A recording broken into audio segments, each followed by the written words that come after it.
అయ్యా జగన్మోహన్ రెడ్డి, మా కష్టాలు చూడండి. విధి నిర్వహణలో ప్రాణాలు పోతున్నాయి. రోగాలతో సహవాసం చేస్తున్నాం. మా కన్నీళ్లు తుడవండి అంటూ మున్సిపల్ కార్మికులు వినూత్నంగా ఆందోళనకు దిగారు.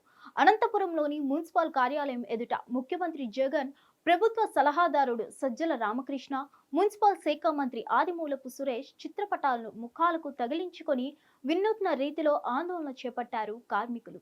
విధి నిర్వహణలో ఎలా ప్రాణాలు కోల్పోతారన్న అంశాన్ని నాటక రూపంలో కళ్లకు కట్టినట్లు చూపించారు.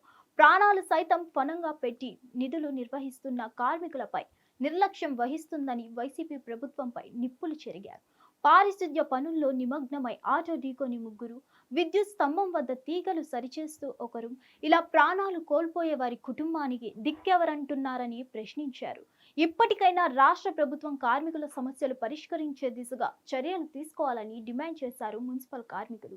ఎక్కడ పని చేయలేం లేదు అని చెప్పి అన్నారు. మరి ఈ రోజు ఈ సందర్భంగా కూడా ఆ మాటను వెనక్కి తీసుకోమని చెప్పి ఈ రోజు మన అనంతపురం నగరపాలక సంస్థ ముందర మరి ఈ రోజు వినూత్నంగా డివైడర్ లో పనిచేస్తున్నటువంటి కార్మికుల్ని ఆటో గుద్దినగా వారి యాక్సిడెంట్ వాళ్ళు దెబ్బలు తగిలితే మరి వాళ్ళని హాస్పిటల్ తీసుకునే విధంగా ఒక స్క్రిప్ట్ కూడా ఈ రోజు మీ కళ్ళ ముందు ఉంచడం జరిగింది. అదే విధంగా మరి వాటర్ సప్లై కార్మికులందరూ కూడా ఈ రోజు వాటర్ వదులుతుంటే అనంతపురం నగరంలో మరి ఈ రోజు నీళ్లు రానటువంటి పరిస్థితిని కూడా మీకు ఈ రోజు కళ్ళకు కట్టినట్లు కూడా ఈ రోజు మా కార్మికుల తరఫున మీకు అందరికీ కూడా చూపించడం జరిగింది.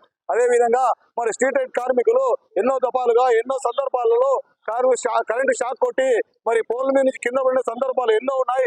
అదే విధంగా మరి కార్మికులు బీపీల దగ్గర పనిచేస్తుంటే అక్కడ షాక్ కొట్టి చనిపోయిన సందర్భాలు కూడా ఎన్నో ఉన్నాయని చెప్పి సందర్భంగా మనకు తెలియజేస్తూ, అదే విధంగా ఈ రోజు మరి కార్పొరేషన్ ఆఫీస్ ముందర మరి షాక్ కొట్టినటువంటి కార్మికుడు కింద పడి మరి దెబ్బలు తగిలితే ఆ కార్మికుడిని ఆటోలో తీసుకుని ఆసుపత్రిలో చేర్పించిన విధంగా మీకు స్క్రిప్ట్ కూడా ఈ రోజు మరి కళ్ళ ముందు ఉండేటట్టుగా తెలియజేసినాము.